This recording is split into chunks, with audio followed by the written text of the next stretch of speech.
Mes amis m'appellent inspecteur gadget, c'est pas pour rien. Et dès que ChatGPT, hein, pour pas le citer, est sorti, c'est la révolution.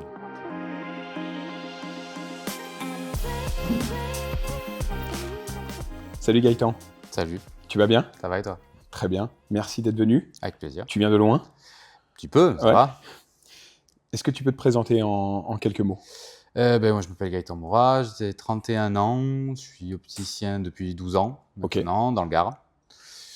Et Tu as combien de magasins? un, Un magasin aujourd'hui. ouais. Est-ce que tu peux te présenter en quelques mots sur ta personnalité? Je suis quelqu'un d'assez ouvert, assez chaleureux, plutôt le bon feeling avec les gens. Après, au niveau du métier, très exigeant et très précis, toujours dans le but de faire le meilleur service pour tous les clients. Donc tu cherches tout le temps la nouvelle innovation? Oui. Ouais, donc tu es vraiment curieux en fait dans ce métier, comment tu peux faire Oui. évoluer le service, et ça Tout le temps. c'est vraiment une force. Ton regard sur le métier? Beau métier. Oui. Un beau métier dans le sens où c'est un métier multidisciplinaire. Donc, on fait du technique, on fait du médical, on fait du commercial, du relationnel. On De s'ennuie jamais. l'administratif aussi? Ouais, un petit peu quand même, Ouais. mais on s'ennuie jamais. Ouais. Ouais, C'est donc il vraiment faut un être métier cool. vraiment polyvalent en fait. Tu Tout à retiens fait. vraiment une polyvalence sur ce métier. Très bien. Gaëtan, en fait, je vais refaire ton parcours, Ouais. Passé, présent et futur. Mhm. Tu es prêt? Oui. C'est parti. Gaëtan, on est dans ton passé. Mhm. Est-ce que l'optique est une évidence ou une opportunité? Un peu les deux, dans mon sens où à 14 ans, quand on te demande de choisir ta carrière, tu sais pas trop quoi faire. Mon parrain est opticien, donc j'ai jamais porté de lunettes, donc les lunettes me passaient bien au-dessus. Mais après voilà, à force de passer dans le magasin du parrain et de voir, c'est quand même sympa ce truc. Et en fait non, à 15 ans, j'ai dit non, c'est ça que je veux À faire. 15 ans, tu Ouais, savais, à tu 15 ans, étais c'est ce déjà que je voulais convaincu de... faire. Ouais, excellent. J'avais déjà mon cursus, j'avais déjà ce que je voulais faire, avoir mon propre magasin, mais comme j'ai aujourd'hui. À 15 ans, j'étais déjà Donc décidé. c'était plutôt une évidence. À la fin, oui. Tes études? Le classique, on va dire, le bac S, le BTS en scolaire. J'étais pas chaud pour l'alternance, encore un peu frileux d'aller dans le monde du travail. Donc le scolaire en 2 ans à Nîmes m'a très bien aidé. Super école à Dalzon. Très très bon corps C'est bien passé? professoral. Aucun Tout problème. nickel. Enchaîné avec l'équivalent de licence, qui aujourd'hui existe un peu moins bien, le RNCP. D'accord. Avec les DU de l'ISV, l'Institut des sciences de la vision. J'ai les 3 premiers, réfraction, contactologie et dépistage en santé oculaire. Moi qui partais à l'origine pour des études courtes et le BTS m'allait bien, j'ai fait 5 ans au final 5 ans. pour être le plus calé possible et correspondre au métier d'opticien que je considérais être. Après, je me suis arrêté au 3e parce que derrière, pour moi, ça basculait trop médical. Ok, donc tu t'es... Déjà 5 ans, c'est déjà, Oui, c'est déjà pas mal. mal. C'est déjà pas mal. Mm. Ton environnement familial? Famille aimante, ça, il n'y a pas de souci là-dessus. Très proche de mes parents, de mon frère, de mon petit frère. Ils t'ont accompagné dans Tout le temps. ta... Tout le temps, c'est des soutiens en permanence. Ok. Quand il y a un problème, il n'y a pas de problème. Ok. Et quand tu as créé ton magasin aussi, Oui. ils étaient là pour toi? Oui.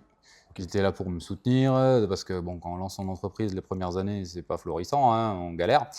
Mais il y a vraiment eu ce soutien-là. Il y a eu des galères qui sont passées assez facilement dans le sens où il y a ce poids de se dire qu'on a quelqu'un derrière en cas T'es de pas seul. problème. Non, voilà. Ouais, Tu n'es pas seul dans ta galère. c'est le plus important. Mm. Est-ce que tu aurais des obstacles ou des défis à me partager? Un peu comme tout entrepreneur qui lance sa boîte, c'est trouver sa clientèle, et éviter de se reposer sur ses lauriers et essayer de se réinventer le plus possible. Dans notre cas, opticien et notamment opticien indépendant, face aux gros, les grosses enseignes qui font partie de mes concurrents, c'est compliqué de se détacher du lot et compliqué de faire entendre sa voix. En tout cas, de faire le métier comme on l'entend et pas comme on le voit à la télé. C'est sûrement le plus dur, le faire savoir, ouais, carrément. Gaëtan, on est dans ton présent. Ouais. Première question, qu'est-ce que signifie pour toi un opticien au quotidien? Je définis l'opticien comme on est nous aujourd'hui en tant qu'opticien de métier, pas vendeur de lunettes. Pour nous, on est là pour accompagner le client / patient du début à la fin, tant dans son problème de santé visuelle d'origine que dans son choix de lunettes, que dans son choix de verre, que dans ses besoins. Aujourd'hui, un client ne vient pas juste chercher des lunettes, il vient chercher une solution à son problème. Et on est là pour amener la solution. Totalement. Donc tu te considères plus comme un professionnel de santé qu'un commerçant? Tu as quand même ce rôle de commerçant. On est commerçant de par le statut et de par la vente, mais avant tout, et je pense que c'est ça aussi qui est apprécié chez nos clients, c'est qu'on est professionnel et professionnel de santé. Oui, On met c'est la important. santé avant l'argent. Complètement. Ton rôle actuel, parce que depuis peu, tu es manager, donc tu étais... Directement assez facile dans le sens où elle gère très très très très bien. J'ai pas trop à faire. Après, il faut quand même être là, proposer des solutions, toujours expliquer et partager le savoir. Comment tu as vécu ce rôle de manager dans la délégation des tâches? Ouais. Est-ce que tu t'es senti à l'aise par rapport à tes clients? C'est assez compliqué dans le sens où tu as créé un bébé pendant 6 ans et qu'au bout de 6 ans, il faut le partager et que la personne qui va représenter l'entreprise, maintenant, c'est plus toi, Mmh. c'est aussi ton employé. Mmh. Et à la suite de ça, c'est compliqué de gérer. J'ai mis quand même bien 3 mois Mmh. à laisser Marine Mmh. aux commandes des clients et à limite ne plus regarder ce qu'elle fait. Ouais. Ça a été assez long de couper le cordon, mais Ouais. pour autant, après ça s'est fait assez facilement parce qu'elle comprend très très vite et on a la même manière de travailler. Ça aurait été plus compliqué avec quelqu'un qui ne travaille pas comme moi.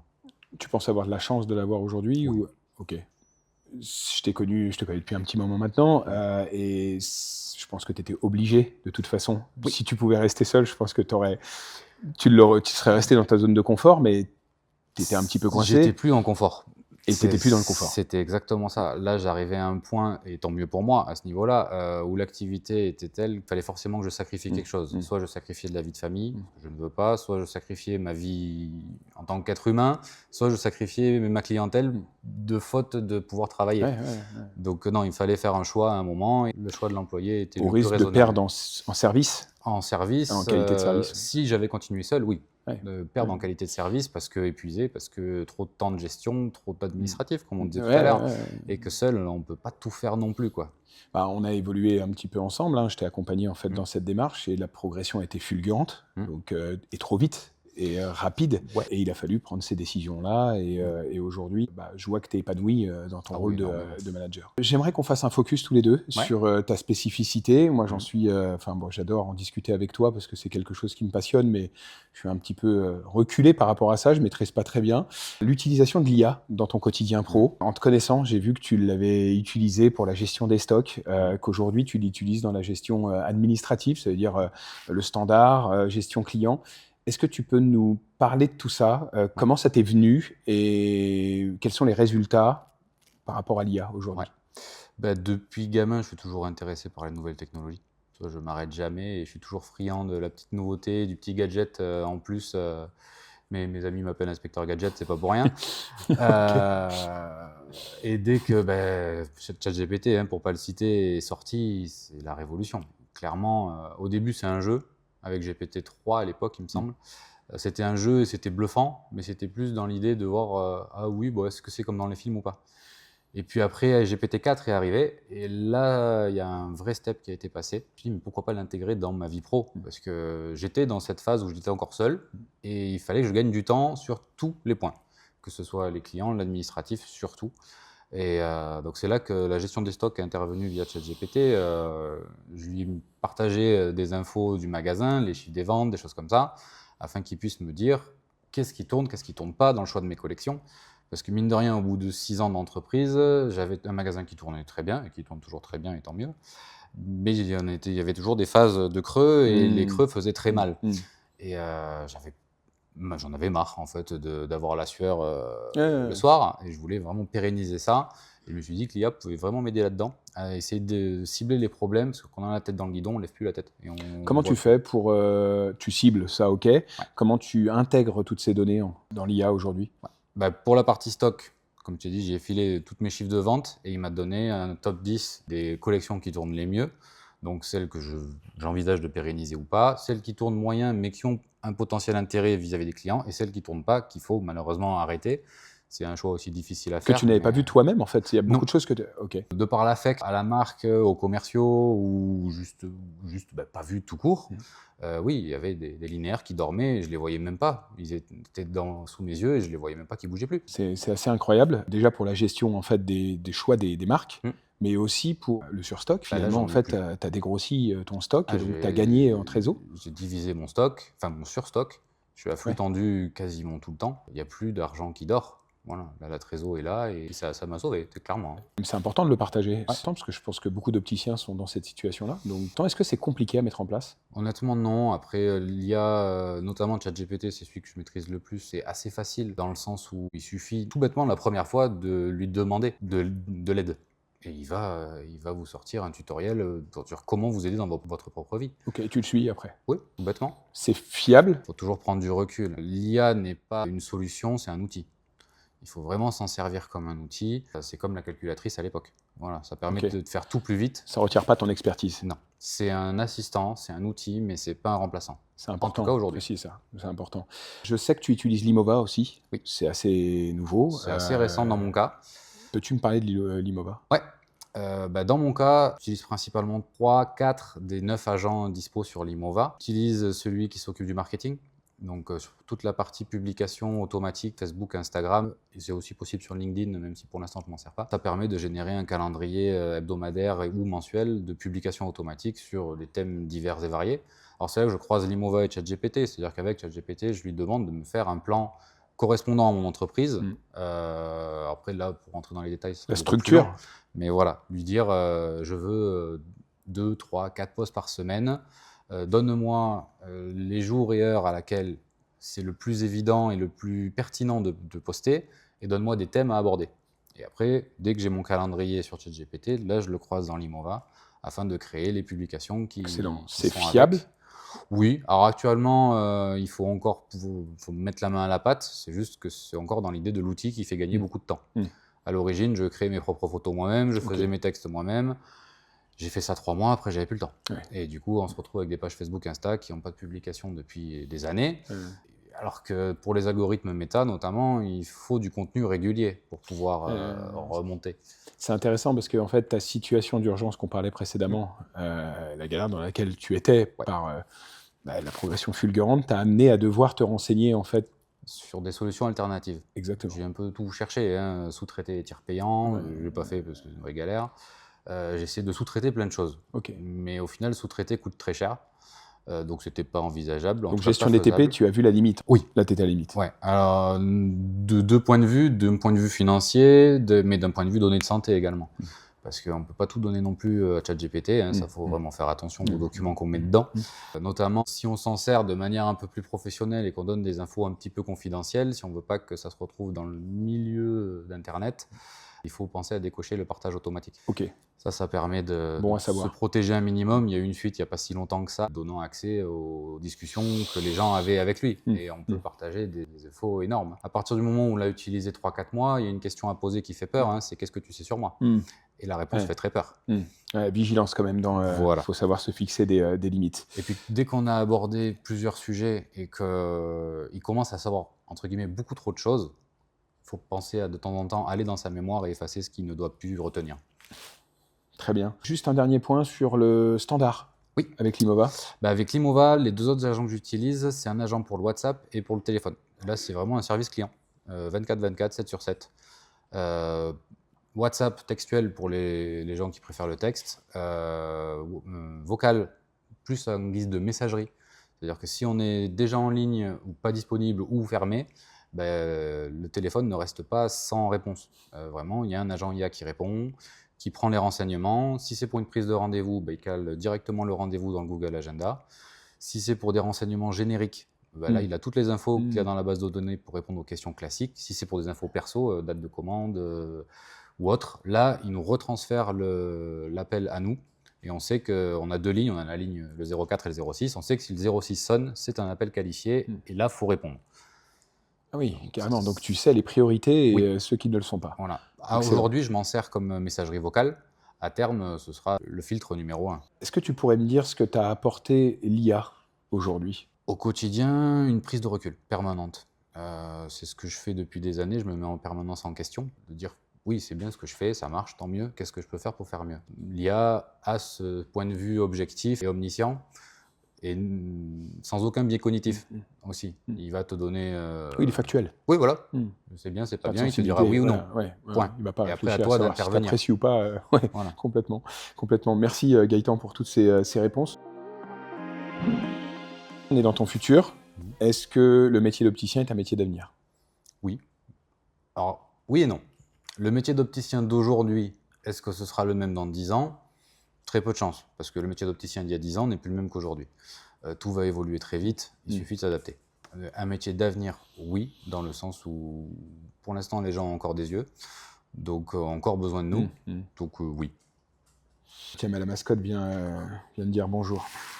Il vient de dire bonjour. Gaëtan, j'aimerais avoir ton regard sur l'évolution de la profession, en particulier sur la téléexpertise.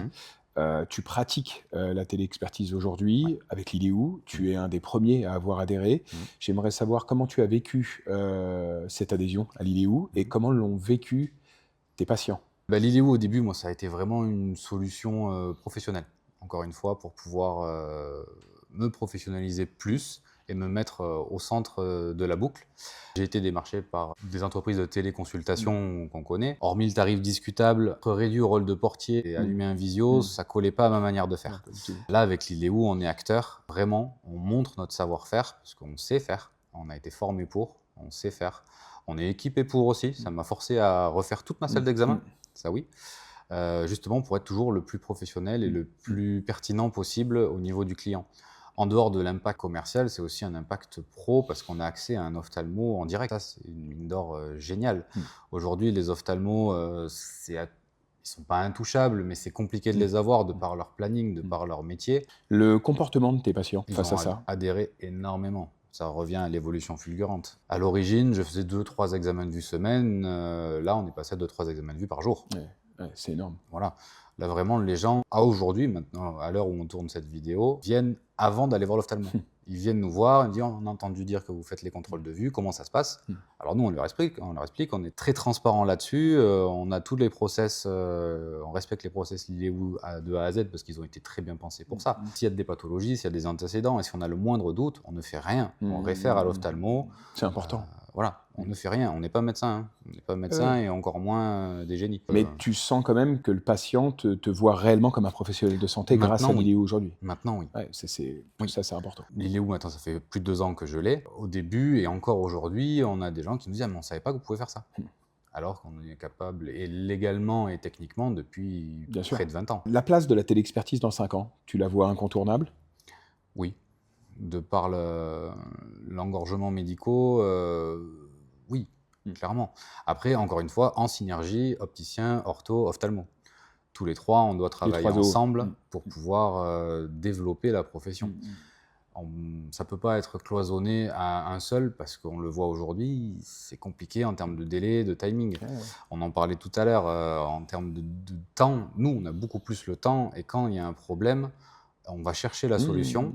Et là, j'en reviens au partenariat privilégié Ophtha-Lileo. L'évolution de l'IA, sa place, aussi incontournable ou Oui, j'aurais tendance à dire oui, dans le sens où on le voit dans la médecine traditionnelle, ça vient s'intégrer un peu partout.